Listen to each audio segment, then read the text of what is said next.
안녕하세요. 저는 29살 평범한 직장인 정우라고 합니다. 직장은 서울 마포구에 있는 중소기업이고 월급은 그냥저냥 사람답게 살 정도는 됩니다. 사람답게 산다는 게 정확히 뭔지 모르겠지만요. 아무튼 제 삶은 아주 심심하고 고요하게 흘러가고 있었습니다. 그랬죠. 바로 그날 그 사건이 터지기 전까지는요. 제가 얼마 전에 이사를 했거든요. 회사에서 너무 멀었던 기존 집을 떠나 회사 근처로 왔습니다. 집은 아주 평범한 오피스텔인데 월세가 좀 비싼 대신 위치가 좋아서 회사까지 걸어서 10분이면 도착합니다. 아침마다 지옥철 타고 출근하던 시절을 생각하면 진짜 천국 같은 곳이죠. 그런데 이사 온 지 한 달쯤 됐을 때였어요. 퇴근하고 집에 왔는데 엘리베이터 앞에서 어떤 여자를 만났습니다. 키는 160 정도, 긴 생머리에 약간 청순하면서도 귀여운 느낌이 나는 여자였어요.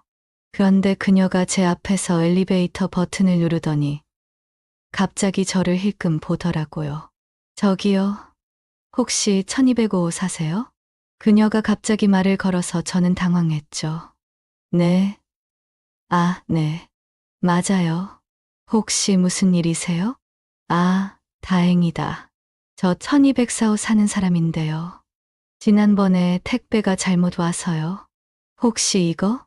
그녀가 내민 건 제가 얼마 전에 택배 분실됐다고 난리쳤던 고양이 발바닥 모양의 컵받침이었습니다. 아니, 이게 왜 옆집에 있었던 거죠? 아, 이거 제 거 맞아요. 감사합니다. 근데 이게 왜? 택배가 잘못 와서요.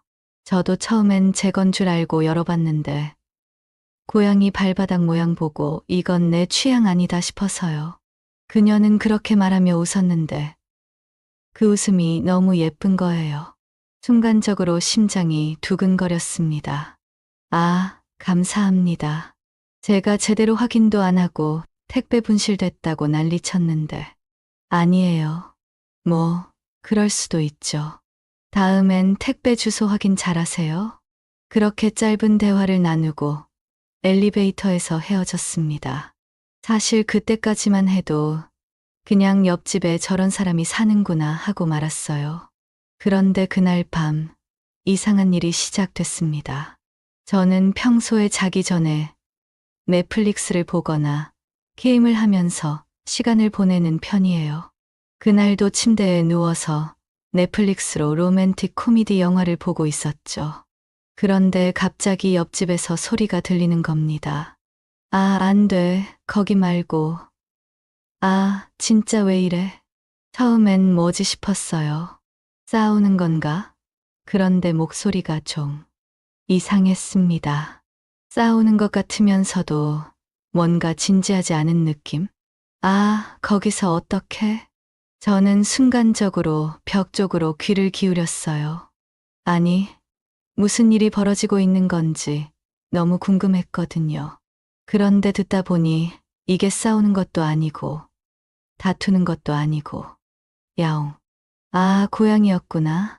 그제야 이해했습니다. 옆집 여자가 고양이를 키우고 있었던 거예요.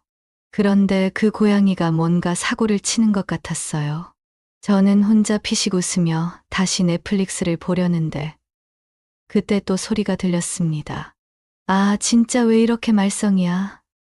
너 때문에 또 다 젖었잖아.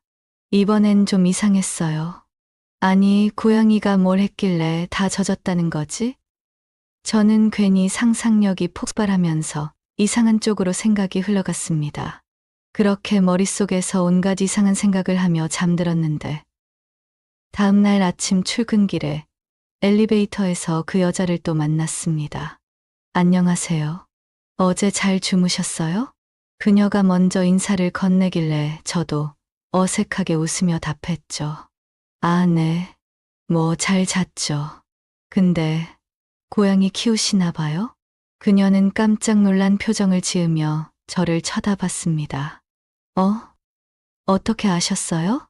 아, 어젯밤에 좀 들렸어요. 고양이가 말썽을 부리나 봐요. 그녀는 갑자기 얼굴이 빨개지더니 고개를 푹 숙였습니다. 죄송해요. 밤에 좀 시끄러웠죠? 얘가 자꾸 물건 떨어뜨리고 난리를 쳐서. 아, 아니에요. 뭐 고양이니까 그럴 수도 있죠. 저도 동물 좋아해서 괜찮아요. 그렇게 대화를 이어가다 보니 그녀가 키우는 고양이 이름이 치즈라는 것도 알게 됐고, 그녀가 고양이를 얼마나 애지중지하는지도 알게 됐습니다. 그날 이후로 우리는 엘리베이터에서 마주칠 때마다 인사를 나누는 사이가 됐습니다. 처음엔 그냥 가벼운 인사 정도였는데 점점 대화가 길어졌어요. 정우 씨는 주말에 뭐 하세요? 저요? 뭐, 그냥 집에서 뒹굴거리거나 게임하죠. 은주 씨는요? 저도 비슷해요. 치즈랑 놀거나 넷플릭스 보고. 넷플릭스요? 무슨 장르 좋아하세요? 로맨틱 코미디요. 정우 씨는요? 저도요. 최근에 본 거 뭐 재밌었어요? 그렇게 대화를 나누다 보니 우리는 공통점이 많다는 걸 알게 됐습니다. 영화 취향도 비슷했고, 둘 다 고양이를 좋아했고, 심지어 좋아하는 음식도 비슷했어요. 그렇게 몇 주가 지나고 어느덧 우리는 꽤 친한 사이가 되었습니다. 엘리베이터에서만 대화를 나누던 게 점점 발전해서 가끔씩 서로의 집 앞에서 잠깐 얘기하는 사이로까지 변했죠. 그러던 어느 날 은주가 갑자기 제게 말을 꺼냈습니다. 정우 씨, 혹시 이번 주말에 시간 있으세요? 네. 아, 뭐 특별한 약속은 없는데요. 왜요? 치즈 때문에요. 치즈요? 저는 순간적으로 치즈가 고양이가 아니라 진짜 치즈라고 착각했습니다. 치즈 때문에 시간을 내달라고? 무슨 치즈를 그렇게 중요하게 생각하지? 이런 생각을 하며 멍하니 있었는데 은주가 말을 덧붙였죠. 치즈가 요즘 너무 에너지가 넘쳐서 고양이 카페 같은 데 데려가서 다른 고양이들이랑 좀 놀게 해주고 싶거든요. 근데 혼자 가면 좀 이상할 것 같아서요. 혹시 같이 가주실 수 있나 해서요. 아, 고양이 치즈 얘기였구나. 아, 물론이죠. 저 고양이 좋아한다고 했잖아요. 주말에 시간 돼요. 그렇게 우리는 주말에 고양이 카페에 가기로 약속했습니다. 사실 저는 고양이를 좋아하긴 하지만 고양이 카페 같은 곳에 가본 적은 한 번도 없었거든요. 그래서 조금 설레기도 하고 또 은주와 함께 시간을 보낼 수 있다는 생각에 괜히 기분이 좋아졌습니다. 고양이 카페는 생각보다 더 아기자기하고 귀여운 곳이었습니다.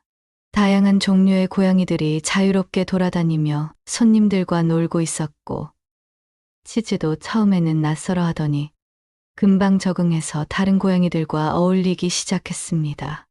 은주는 치즈를 보며 흐뭇한 미소를 지었고, 저는 그런 은주를 보며 흐뭇한 미소를 지었습니다. 정우 씨, 오늘 정말 고마워요. 혼자 왔으면 진짜 힘들었을 거예요. 뭐요? 저도 재밌었어요. 이런데 처음 와봤는데 생각보다 좋네요. 그럼 다음에 또 같이 와요. 치즈도 정우 씨 좋아하는 것 같고. 좋죠. 언제든 불러만 주세요. 그렇게 우리는 고양이 카페에서 몇 시간을 보내며 치즈와 놀았습니다. 돌아오는 길에는 은주가 제게 이런 말을 했습니다. 정우 씨는 진짜 좋은 사람이에요. 치즈도 바로 좋아하는 거 보면 신기해요. 그 말을 듣는 순간 괜히 가슴이 두근거렸습니다. 은주의 말투는 그냥 평범했지만 그 말이 제게는 조금 특별하게 들렸거든요. 그날 이후 우리는 점점 더 가까워졌습니다. 은주는 가끔씩 치즈 얘기를 핑계 삼아 저를 불렀고 저는 그럴 때마다 한 걸음에 달려갔습니다. 그러다 보니 어느새 서로의 일상에 자연스럽게 스며들게 되었죠. 어느 날 은주가 저를 집으로 초대하며 이렇게 말했습니다. 정우 씨, 저희 집에서 밥 한 번 먹어요. 치즈도 정우 씨랑 더 친해지고 싶어 할 거예요. 치즈 핑계로 자꾸 저를 부르시는 거 아니에요? 뭐, 그럴 수도 있죠. 그녀는 장난스럽게 웃으며 대답했고, 저는 그 웃음에 또 한 번 설렜습니다. 그날은 평소와 다름없는 평범한 저녁이었습니다. 퇴근하고 집에 와서 게임을 좀 하다가 슬슬 넷플릭스를 켜볼까 고민하던 참이었죠. 그런데 그때 옆집 은주의 방에서 이상한 소리가 들려왔습니다. 처음엔 그냥 치즈 고양이가 또 뭔가 사고를 친 건가 싶었어요. 하지만 이번엔 소리가 좀 달랐습니다. 아, 하지 마, 제발. 은주의 목소리였습니다. 그런데 그 뒤로 들리는 건 남자의 목소리였어요. 내가 말했잖아. 이렇게 하면 되는 거라고. 저는 순간적으로 멍해졌습니다. 뭐지? 싸우는 건가? 아니면 둘이 연인 사이? 머릿속이 복잡해졌습니다. 아니야. 내가 괜히 오해하는 거겠지. 그럴 수도 있잖아. 그렇게 스스로를 설득하며 이어폰을 끼고 게임에 집중하려고 했지만 이상하게도 그 소리가 계속 귀에 맴돌았습니다. 며칠 뒤 은주가 먼저 저에게 연락을 해왔습니다. 정우 씨, 오늘 저녁 시간 괜찮으세요? 치즈랑 같이 술 한잔 하고 싶어서요. 치즈랑 한 잔이요? 고양이가 술을 마시진 않겠지만 괜찮아요. 몇 시에 뵐까요? 그렇게 우리는 은주의 집에서 간단히 한잔하기로 했습니다. 은주는 평소와 다름없이 밝게 웃으며 저를 맞이했지만 어딘가 모르게 그 웃음이 어색했습니다. 한 잔, 두 잔 마시며 이런저런 얘기를 나누던 중 저는 결국 궁금증을 참지 못하고 물어봤습니다. 은주 씨, 혹시 남자친구 있어요? 은주는 갑자기 멈칫하더니 저를 빤히 쳐다봤습니다. 왜요? 갑자기 그런 걸 물어보세요? 아, 그냥 가끔 옆집에서 남자 목소리가 들려서요. 뭐 남자친구 있으시면 제가 신경 쓸 일은 아니지만 제가 말을 끝내기도 전에 은주의 얼굴이 굳어졌습니다. 그러더니 그녀는 갑자기 눈물을 터뜨리기 시작했습니다. 은주 씨, 왜 그래요? 제가 뭔가 잘못 말했어요? 아니에요. 그냥 너무 힘들어서요. 은주는 울면서 이야기를 꺼내기 시작했습니다. 사실 그 남자는 전 남자친구예요. 우리가 헤어진 지 꽤 됐는데 자꾸 저한테 찾아와요. 제가 싫다고 해도 그만하라고 해도 자꾸 억지로. 저는 그 말을 듣는 순간 심장이 철렁 내려앉았습니다. 뭐라고요? 그럼 그날 밤에 들린 소리도? 네. 제가 아무리 밀어내도 소용이 없어요. 경찰에 신고하려고 해도 저 정말 어떻게 해야 할지 모르겠어요. 은주는 울먹이며 말을 이어갔고 저는 그 말을 들으며 점점 화가 치밀어 올랐습니다. 그런 놈은 그냥 두면 안 되죠. 제가 도와드릴게요. 정우 씨, 아니에요. 괜히 정우 씨까지 휘말리면 안 돼요. 휘말리다뇨. 옆집에 사는 사람으로서, 아니, 친구로서 그냥 두고 볼 수는 없어요. 며칠 후, 은주의 전 남자친구가 또다시 그녀의 집에 찾아왔습니다. 저는 은주와 미리 계획을 세운 대로 그녀의 집에 마치 남자친구처럼 들어가 있었습니다. 은주야, 문 열어. 나야. 문 밖에서 들려오는 목소리에 은주는 겁에 질린 얼굴로 저를 쳐다봤습니다. 저는 고개를 끄덕이며 그녀에게 문을 열라고 했습니다. 문이 열리자 전 남자친구는 은주를 보며 비웃듯이 말했습니다. 또 뭐야? 이번엔 왜 이렇게 늦게 열어? 어차피 내가 올 거 알면서. 그 순간 저는 은주의 뒤에서 걸어나가며 말했습니다. 은주 씨, 누구야? 아, 이분이 그 유명한 전 남자친구? 전 남자친구는 저를 보며 문살을 찌푸렸습니다. 넌 뭐야? 저요? 은주 씨 남자친구인데요. 제 말에 전 남자친구는 비웃으며 말했습니다. 남자친구, 웃기고 있네. 내가 뭘 알아?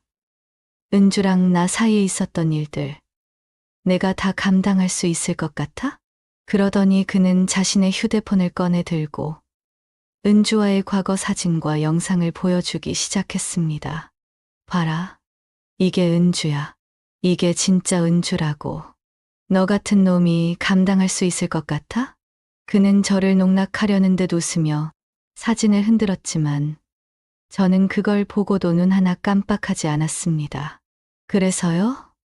이게 뭐 어쨌다고요? 뭐, 내가 지금 뭘 본 건지 모르는 거야? 이게 아무것도 아니라고? 네, 아무것도 아니네요. 전 남자친구 주제에 과거 사진 들고 와서 지금 여자 괴롭히는 거 보면 당신이 얼마나 한심한 사람인지 딱 보이거든요. 제 말에 그는 순간적으로 당황한 듯 보였습니다. 뭐라고? 들었잖아요. 당신이 아무리 이런 걸 들고 와봐야 은주 씨는 이미 당신을 떠났어요. 그리고 지금 옆에 있는 사람은 저라고요. 그러니까 이제 그만하시는 게 좋을 겁니다. 저는 단호하게 말하며 그의 눈을 똑바로 쳐다봤습니다. 그는 잠시 머뭇거리더니 결국 아무 말도 하지 못하고 돌아섰습니다. 전 남자친구가 떠난 뒤 은주는 눈물을 흘리며 저를 바라봤습니다. 정우 씨, 정말 고마워요. 저 때문에 이렇게까지. 뭐요? 제가 당연히 해야 할 일을 한 거예요. 이제 걱정 마세요. 그 사람 다시는 못 오게 할 테니까. 어느 날 은주가 저를 집으로 초대했습니다. 정우 씨, 오늘 저녁에 뭐 하세요? 별다른 계획은 없는데요. 왜요? 저희 집에서 치즈랑 같이 저녁 먹어요. 요즘 치즈가 정우 씨를 너무 좋아해서 자꾸 문 앞에서 기다리더라고요. 치즈가 아니라 은주 씨가 기다리는 거 아니에요? 제가 장난스럽게 말하자 은주는 얼굴이 빨개지며 웃음을 터뜨렸습니다. 치즈 때문이라니까요. 괜히 이상한 소리 하지 마세요. 그렇게 저는 은주의 초대를 받아 그녀의 집으로 갔습니다. 그녀는 직접 요리한 음식을 준비해 놓고 저를 기다리고 있었습니다. 요리까지 하셨어요? 이거 은주 씨, 혹시 저한테 고백하려고 그러는 거 아니에요? 정우 씨, 정말 그런 얘기 그만하세요. 제가 요리한 건 그냥 감사의 표시예요. 그동안 저 도와주신 것도 있고 치즈랑도 잘 놀아주시고. 그녀는 말을 얼버무리며 음식을 차렸고 우리는 함께 식사를 하며 이런저런 이야기를 나눴습니다.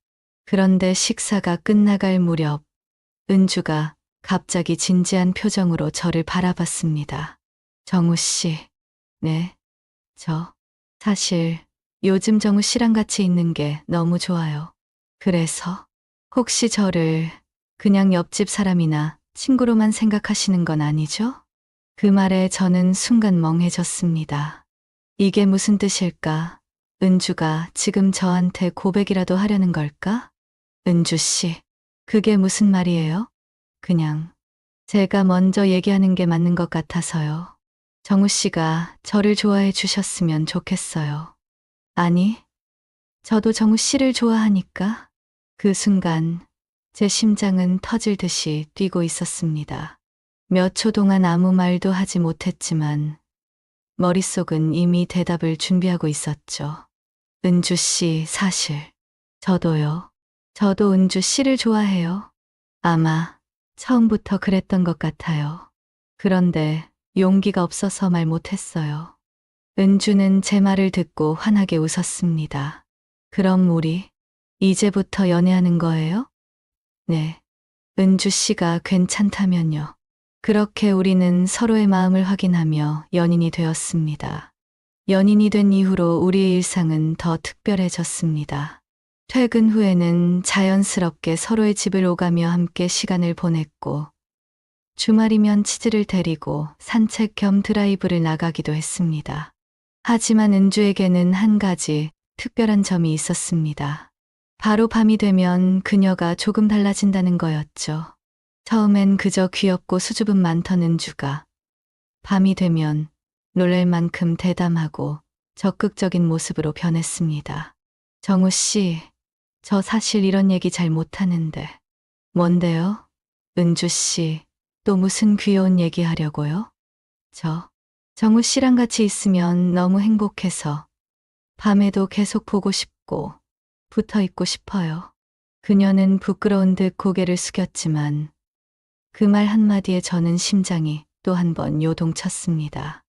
은주 씨, 그건 제가 하고 싶은 말인데요. 그렇게 우리는 밤마다 서로를 더 알아가며 마음뿐만 아니라 서로에 대한 애정도 깊어졌습니다. 은주는 제가 상상했던 것보다 훨씬 더 솔직하고 사랑스러운 사람이었습니다.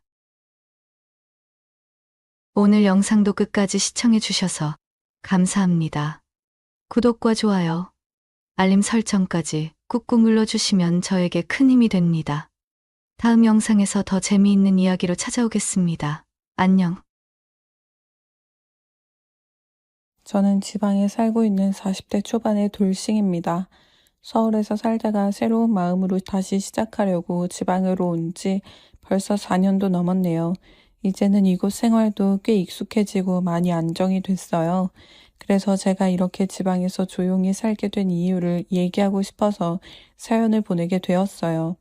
저는 대학을 졸업한 뒤 평범하게 직장 생활을 하며 살았어요. 일에 엄청난 열정이 있었던 건 아니지만 나름대로 재미도 있었고 동료들과도 잘 지내왔어요. 평범했던 학창 시절만큼 직장 생활도 무난하게 보냈던 것 같아요. 그러다 저는 천둥과도 같은 이야기를 듣게 되었어요. 큰 숙모가 어찌나 강하게 밀어붙이던지 그 등살에 못 이긴 저희 엄마까지 나가서 차라도 한 잔 마시고 오라고 할 정도였어요. 큰 숙모는 여자가 나이가 차면 좋은 남자를 만나 가정 꾸릴 생각을 해야 한다며 고리타분한 말을 하셨어요. 저는 때가 되면 그때 생각해 보겠다고 했지만 도통 듣지를 않으셨으니까요. 엄마는 손윗동서가 옆에서 닥달을 하니 어쩌지 못하는 것 같았어요. 결국 저는 선자리에 나가게 되었습니다. 원해서 나간 자리가 아니었기 때문에 나도 모르게 내키지 않는 티를 냈어요. 그럼에도 이 남자는 끝까지 예의를 지키더라고요. 그 바람에 저는 좀 미안해졌습니다. 그는 작은 사업을 한다더군요. 규모는 작아도 탄탄한 회사였습니다. 대화를 나눌수록 사람이 진솔하고 활력 넘치는 모습이 인상적이었습니다. 그래서 솔직히 좀 끌렸어요. 그날 이후 몇 번의 만남이 있었고 그는 제게 마음에 든다고 고백했어요. 내심 마음에 있던 저로서는 마다할 이유가 없었어요. 그렇게 우리는 본격적으로 사귀게 됐어요. 큰 숙모는 모든 게 자기 덕이라며 엄청 호들갑을 떨었어요. 엄마도 싫지는 않으셨는지 고맙다고 선물까지 하셨습니다. 저희는 얼마 뒤 결혼까지 하게 되었어요. 한 3년 정도는 정말 평범하고 안정된 생활을 한 것 같아요. 그러던 어느 날 갑자기 문제가 터졌어요. 남편이 하얗게 질린 얼굴로 집에 와서는 그러더군요. 어떡하지? 문제가 생겼어. 형이 수금한 돈만 들고 잠수를 탔어. 그럼 어떻게 해? 아이 가지려고 전원주택으로 이사까지 했는데 회사가 많이 어려운 거야? 집 때문에 은행에서 대출을 2개 받았는데 회사가 어렵다고 하니 걱정이 됐어요. 남편은 경찰에 신고까지 했지만 끝내 아주버님은 나타나지 않았고 회사는 결국 부도가 나고 말았어요. 실종 신고를 하는 과정에서 알게 된 건데 남편과 아주버님은 이복 형제였더라고요. 시어머니가 시아버지와 사별을 한 후 아들이 있는 집에 재혼을 한 것이었어요. 그래서인지 시어머니는 아주버님에 대한 원망이 말도 못했어요. 남편도 마찬가지였고요. 하지만 문제는 지금부터가 시작이었습니다. 경찰에서는 아직도 아주버님 못 찾았대? 얼마나 더 기다려야 되는 거야? 사라진 게 벌써 몇 달째냐고. 당신은 정말 회사 재정에 대해 모르고 있었던 거야? 직원들이 퇴직금 달라고 아우성인데 이러다가 빈털털이라도 되면 어떻게 해? 무슨 방법이 없어? 형이 갈 만한 곳은 경찰한테 알려줬고 은행이랑 싹 다 돌아봤어. 형이니까 믿고 맡긴 건데 어떻게 해먹고 숨어버릴 줄 몰랐지. 최악의 경우 이 집도 팔아야 될지 몰라. 남편은 체념한 듯 말했어요. 그런 남편을 보니 이제는 정말 도리가 없다는 걸 알겠더라고요. 아무리 그래도 우리 집은 안 되지. 비관적으로만 생각하지 말고 뭔가 방법을 찾아봐. 결국 남편과 저는 싸움을 하고 말았어요. 결혼하고 제일 크게 싸운 날이었습니다. 우리 부부는 처음 목소리를 높이고 싸우다가 물건까지 집어 던지고는 결국 각방을 쓰게 되었어요. 수입 없이 마이너스 통장을 쓰고 있어서 불안한 마음에 더 그랬던 것 같아요. 그리고 얼마 뒤 저는 임신 사실을 알게 되었어요. 벌써 3개월째였던 거예요. 아이가 생긴 게 기쁘기는 했지만 대놓고 좋아할 수만은 없었어요. 그런데 남편은 못마땅한 눈치더라고요. 당신 아이가 생겼는데 기쁘지도 않아? 아무리 상황이 이래도 그렇게 기다리던 아이한테 너무한 거 아니야? 꼭 그렇게 싫은 티를 내야겠어? 참다 못한 저는 남편에게 화를 냈어요. 그럼 이 상황에서 어떻게 좋아해? 당장 살 길이 막막한데 당신도 제발 정신 좀 차려. 그래도 우리 애는 아무 잘못도 없잖아. 그렇게 막막하면 집에만 있지 말고 다른 일이라도 좀 찾아봐. 그렇게 되고 당신은 뭐 했어? 돈도 한 푼 안 벌고 방에만 틀어박혀서 세월만 까먹고 있었잖아. 그런 모습 보는 거 나도 정말 미치겠어. 이렇게까지 말하는데도 남편은 더 이상 아무 일도 하기 싫은 사람처럼 방에 틀어박혀서 술만 마셨어요. 저라도 나서서 뭔가 해야겠다는 생각에 여기저기 일자리를 알아봤지만 경단녀에 임신까지 한 저에게 일자리를 주는 곳은 없었어요. 그러던 사이 저와 남편은 눈만 마주치면 싸우게 됐고 시어머니까지 찾아와 저를 나몰라라 하시더라고요. 너는 남편에게 힘이 되지는 못할 망정 맨날 괴롭히고 잡아먹을 것처럼 구냐? 따지고 보면 너한테도 문제가 있어. 네가 나처럼 기술이 있었으면 왜 직장을 못 구했겠니? 시어머니는 당신이 과거 종합병원 수간호사였다며 자랑을 했었거든요. 그런데 저와 남편의 불화가 길어지니 매일 찾아와 귀에 박히도록 그 소리를 하는 거예요. 어머니, 제가 어머님처럼 기술이 있었어도 임신 중에는 직장을 구하기가 힘들어요. 누가 곧 애 낳으러 갈 사람을 쓰겠어요? 그러니까 저한테 이러실 것이 아니라 저 사람한테 일 나가라고 하셔야죠. 어떻게 뱃속에 아기를 가진 저에게 일 안 나간다고 뭐라고 하세요? 저는 억울한 마음에 어머님께 소리쳤어요. 그 말을 들은 시어머니는 팔팔 뛰셨고 저는 남편과 또 싸우게 되었습니다. 결국 두 집안이 만나서 결단을 내는 분위기가 되었어요. 집에 오신 엄마는 남편을 보자마자 한 소리 하셨어요. 자네한테 실망이 이만저만이 아니야. 가장으로서 책임감을 가지고 극복해도 모자랄 판에 이게 뭐 하는 짓인가? 홀몸도 아닌 아내한테 돈 벌으라고 등 떠밀으냐는 말일세. 그러고도 맨날 술에 쩔어서 살 건가? 자네는 나중에 자식을 어떻게 보려고 그러나 부끄럽지도 않아? 그러자 시어머니가 끼어들었어요. 내 아들이 일부러 그랬습니까? 애는 오죽하겠어요? 아무리 사위여도 자식이나 다름없다는 게 어떻게 그렇게 머슴 취급만 합니까? 그런 말한다고 상황이 나아집니까? 만나자마자 물 마시기 전부터 이게 뭐랍니까? 마음이 힘들고 불안할 때 힘이 되어주지는 못하고 이렇게 앞에서 긁어대는데 누가 버팁니까? 하긴 이렇게 속만 벅벅 긁어대는 거 누구한테 배웠겠어요?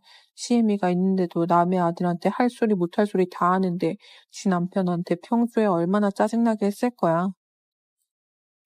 지금 제가 뭘 보고 좋은 말을 하겠어요?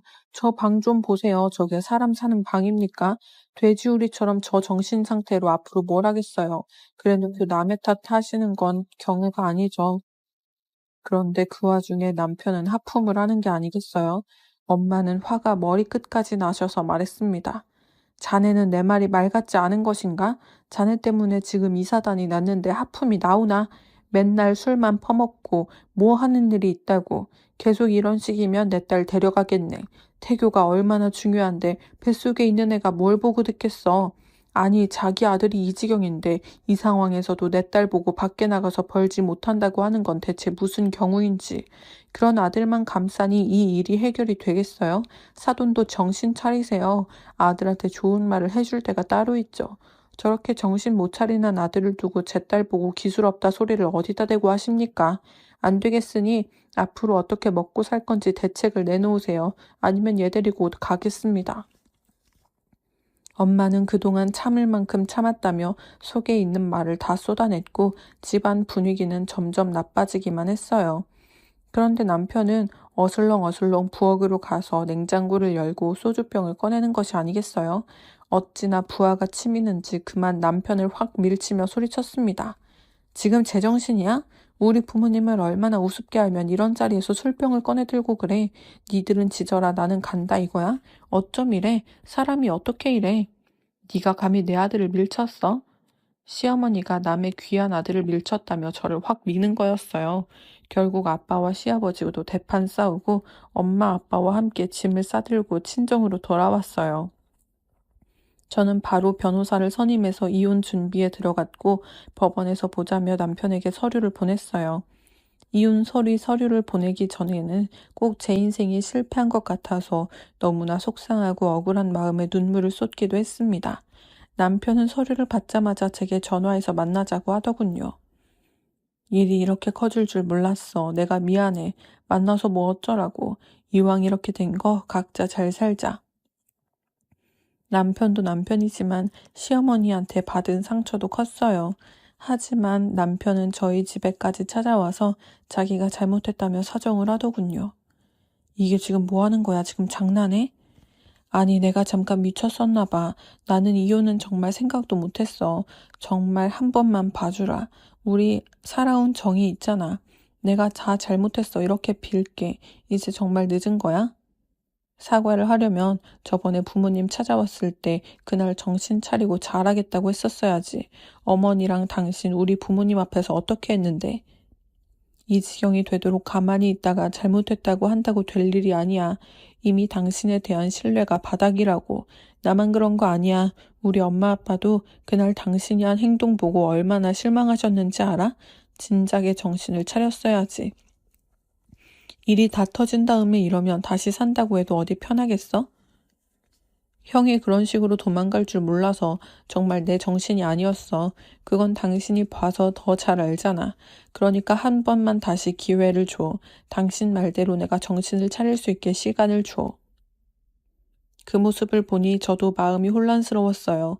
원래 나쁜 사람도 아니었고 잘 되던 사업이 이복 형 때문에 갑자기 무너졌으니 힘든 것도 이해는 했지만 이혼 준비 중에 남편과 시어머니가 보여준 정 떨어지는 태도는 정말 상상 이상이었으니까요. 남편은 자기가 정말 정신이 나가서 그랬다며 매일 찾아와서 무릎을 꿇고 빌었고 저도 마음이 약해졌어요. 당신이 정 그렇다면 우리 부모님 의견도 들어볼게. 부모님이 이해하신다면 나도 다시 생각하고. 부모님은 처음에 반대를 하시다가 남편이 계속 찾아와서 눈물로 사과를 하자 그제야 마음이 풀리셨어요. 남편은 엄마가 말한 대로 앞으로 어떻게 살 건지 계획서와 앞으로 잘하겠다는 각서를 썼고요. 시어머니와도 화해를 하게 되었어요. 물론 마음속에 시어머니가 했던 말들이 박혀 있었지만 내 아이의 할머니가 되실 분이니 잘 지내는 게 좋은 거지 그런 생각을 하며 지내게 되었어요. 남편은 아는 선배 직장에 나가서 일을 하게 됐고요. 그러면서 저는 이미 임신 8개월 차에 접어들었어요. 남편과 저는 출산 전 마지막 태교 여행을 계획하고 3박 4일 일정으로 지방에 가기로 했어요. 제가 운전을 하기가 힘들어서 남편 혼자 운전하는 게 힘들 것 같아서 기차를 타고 가자고 했지만 남편은 한사코 괜찮다고 하더군요. 남편은 원래 차에 대해 다른 사람들보다 더 박식하고 운전하는 것도 좋아하기는 했어요. 워낙 차 모는 걸 좋아하는 사람이라 그러려니 하고 자동차로 여행을 떠나게 되었어요. 저희는 중간에 휴게소로 쉬면서 맛있는 것도 먹으며 천천히 갔어요. 우리 호텔 빨리 안 들어가도 되지? 여기 조금만 더 가면 진짜 괜찮은 저수지 있거든. 잠깐 보고 가자. 저는 목적지에 빨리 도착해서 호텔에서 쉬고 싶었지만 이때가 아니면 또 언제 보나 싶어서 그러자고 했습니다. 저수지는 남편 말대로 경치가 정말 좋았어요. 잠시 바람도 쏘이고 구경도 하고 사진도 찍은 후에 다시 출발하려고 차에 올라탔는데 남편이 잠깐 화장실을 갔다 오겠다며 기어를 중립으로 해놓고 차에서 내렸어요. 저는 답답해서 벨트를 매지 않고 남편을 기다렸어요. 그런데 차가 슬슬 움직이기 시작하는 거였어요. 제가 놀라서 뒤를 돌아보니 남편이 놀라서 뛰어오는 게 보이더라고요. 차는 점점 더 빠른 속도로 저수지를 향해 돌진했고 저는 너무 무서워 어쩔 줄을 몰라 소리만 쳤어요. 여보, 나 좀 살려줘. 어떡해.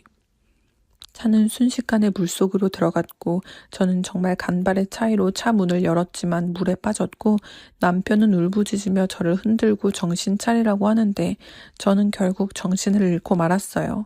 제가 온몸의 통증 때문에 괴로워서 겨우 눈을 뜬 곳은 병실이었어요. 제 옆에는 엄마가 앉아있다가 깨어나는 저를 보고 의사 선생님을 부르러 나가셨어요. 의사는 정신이 돌아와서 다행이라며 적극적인 치료를 권했어요. 저는 뭔가 몸에 이상을 느껴서 무거운 몸을 일으켰습니다. 나 뭐가 이상한데? 내 배가 왜 이래? 우리 아기 어떻게 됐어? 아기는 먼저 세상을 떠났어. 엄마의 말에 저는 제정신이 아닌 것처럼 엄마를 잡고 울부짖었어요. 그러자 남편이 시어머니와 들어왔고 시어머니는 제가 정신을 차렸다고 하니 온 것이었습니다. 미안해. 내가 자리를 비워서 이런 일이 생겼어. 그래도 당신이 무사해서 정말 다행이야. 아이는 다시 가질 수 있으니까 너무 힘들어하지 마. 어머니는 예전에 간호사여서 자기가 더 잘 돌볼 수 있다고 엄마 보고 들어가시라고 했지만 엄마는 아무리 그래도 어떻게 사돈에게 맡기냐며 두 분이서 번갈아 가며 제 옆에 있기로 하셨어요. 남편은 엄마에게 제가 출발 전에 차를 다시 점검해야 했는데 바빠서 그러지를 못했어요. 자동차 사고는 보험 처리될 거고요. 혹시 차에 결함이 있었던 건 아닌지 저도 민원이라도 제기하려고요. 선아 말대로 기차를 타고 갔어야 했는데 정말 죄송합니다. 자네가 사고 날 줄 알고 그런 것도 아닌데 어쩌겠나. 자네도 많이 놀랐을 텐데 들어가서 좀 쉬어.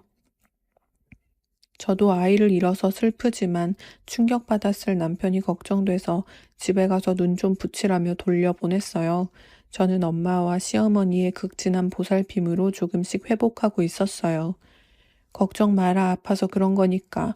곧 괜찮아질 거야. 잠이 오면 마음 놓고 푹 자. 그래야 얼른 낫지. 저에게 악독하게 퍼붓던 시어머니가 아니더라고요. 그래도 한 번씩 잃어버린 아이가 떠오르고 울다가 지치고 했어요. 저를 위해 고생하시는 시어머니와 엄마에게 걱정 끼치기 싫어서 앞에서는 괜찮은 척 했지만 두 분이 자리를 뜨고 없을 때는 베개에 얼굴을 묻고 펑펑 울었어요.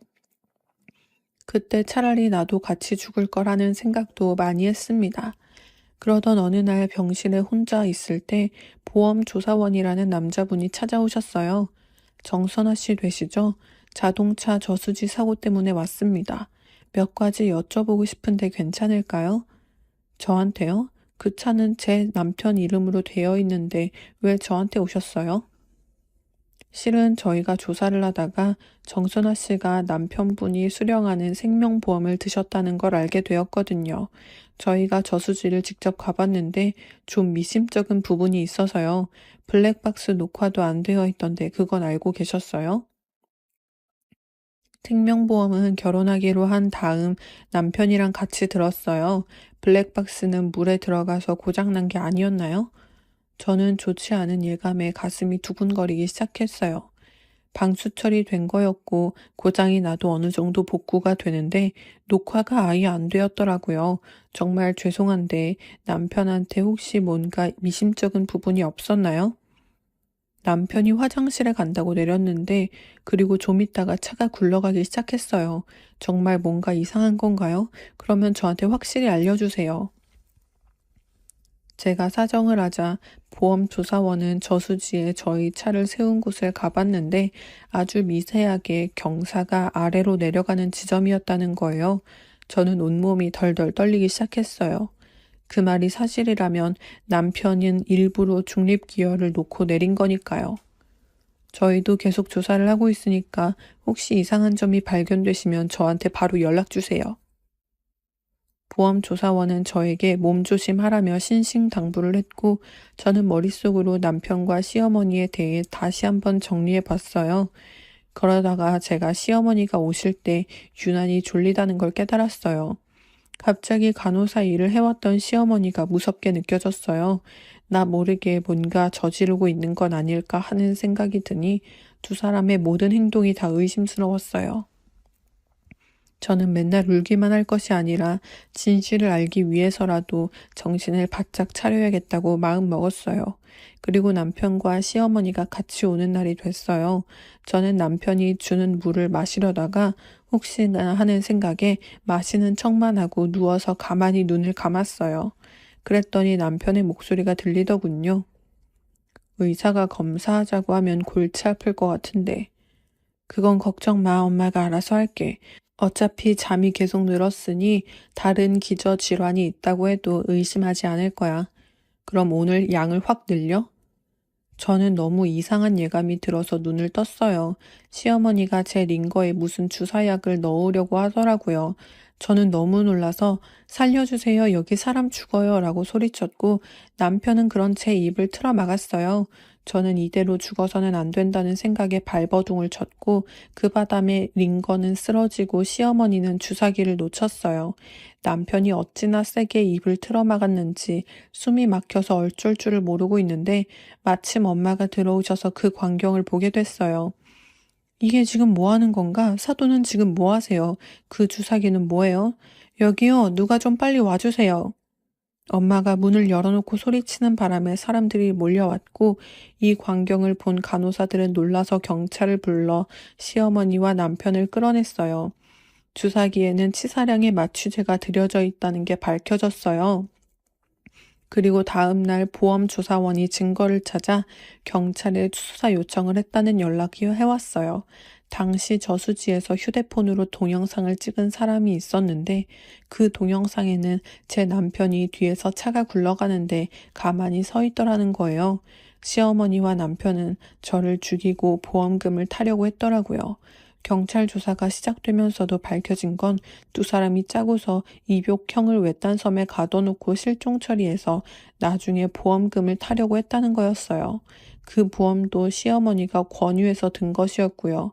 이 모든 사실을 알게 된 저는 정말 소름이 꽉 끼쳤어요.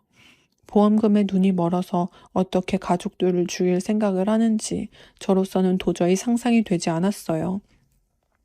남편은 저와 결혼할 무렵부터 사업이 어려워졌고 그때부터 시어머니는 보험을 하나 더 내고 있었고 저랑 이복형을 이용해서 보험금을 탈 계획을 세웠더라고요. 시어머니는 순순히 자백하고 반성문을 쓰면 감형이 될 거라는 걸 계산하고서 자기가 잘못했다며 판사에게 울면서 빌었는데 그 말을 들으니 더 화가 나고 치가 떨리더라고요. 보험금 때문에 부모 자식도 못 알아본다고 얘기만 들었지 저한테 이런 일이 생길 줄은 꿈에도 몰랐어요. 이혼을 하고 모든 것을 정리한 후 다 잊고 싶은 마음에 그렇게 이곳에 정착을 했어요. 지나간 일이라서 담담히 쓰고는 있지만 지금도 가끔 남편과 시어머니가 저를 쫓아오는 악몽을 꾸기도 해요. 제가 그 차 안에서 벨트를 매고 있었다면 차 문을 열고 나오지도 못했을 겁니다. 그 생각을 하면 아이가 저를 살려준 것 같아서 눈물밤을 지새우기도 한답니다. 아이와 생명을 맞바꿨으니 이제 좋은 일만 하면서 살려고 해요. 매일 감사하려고 노력하고 있고요. 제 사연을 들어주시니 분들 감사합니다. 여러분 모두 좋은 일들만 있길 바라실게요. 그럼 오늘도 행복한 하루 되세요. 안녕하세요. 저는 서울에서 회사를 다니고 있는 40대 유부남입니다. 결혼한 지 13년 된 동갑내기 아내와 초등학생이 된 두 아이가 있습니다. 본가도 처가도 제 나름대로는 화목한 집안인데다가 가족 간에 전부 다 우애 깊고 친해서 자주 만나고 같이 여행도 자주 다닐 만큼 잘 지내고 있었습니다. 그런데 몇 개월 전에 장인어른께서 교통사고로 돌아가시면서 처갓집 분위기가 완전히 바뀌었습니다. 장인어른이 돌아가시고 2주 정도는 각자 집에서 조용히 지내다가 처갓집에 모여서 장인어른 유품을 정리하였습니다. 이것저것 정리를 하다가 서류 봉투를 하나 찾았습니다. 그 봉투 안에는 장인어른과 처남, 제 아내 이렇게 셋이서 한 친자검사에 대한 결과서가 있었는데 한 명은 장인어른과 친자식 관계이고 다른 한 명은 장인어른과 친자식 관계가 아니었습니다. 그러면서 두 자식 간에서는 엄마 기준으로 친남매가 맞지만 아빠 기준으로는 친남매가 아니라고 나왔습니다. 자식 이름 칸의 무기명으로 발행이 된 결과서이다 보니 어떤 것이 누구 것인지 알 수가 없었습니다. 검사한 지도 한참이 된 것인데 장인어른께서 단 한마디도 가족들에게 꺼내지 않으셨습니다. 장모님은 절대 말이 안 되는 일이라며 강하게 반박하셨고 집안 분위기는 조금씩 애매해지기 시작했습니다. 처음에는 그냥 무시하자며 처남과 제 아내는 친남매이며 지금까지 잘 지내왔듯이 앞으로도 우애 좋게 잘 지내면 된다고 하였지만 생각보다 많은 장인어른의 유산을 알게 되면서 그렇게 사이좋고 서로 죽고 못 사는 남매 사이였는데 조금씩 다툼과 갈등이 생기기 시작했습니다. 그러다 처남의 제안으로 처남과 제 아내의 친남매 확인 검사를 진행하였고 장인어른 유품에서 나온 결과서처럼 장인어른 기준으로 친남매가 아니고 장모님 기준으로 친남매가 맞는 것으로 나왔습니다. 장모님은 끝까지 믿을 수 없고 말도 안 되는 일이라며 시험 결과를 부정하셨고 처남과 제 아내는 누가 장인어른의 친자식이며 누구에게 유산에 대한 권한이 있는지에 대해서 싸우기 시작했습니다. 싸움의 기간이 길어질수록 집안의 혼란은 계속되었고 심지어 처남네 조카들과 저희 애들과도 말다툼을 하고 있었습니다. 장인어른이 외동아들의 손이 귀한 집안이라며 만나볼 친인척이 있는 것도 아니다 보니 답이 나오지 않은 끝없는 싸움만 되었습니다.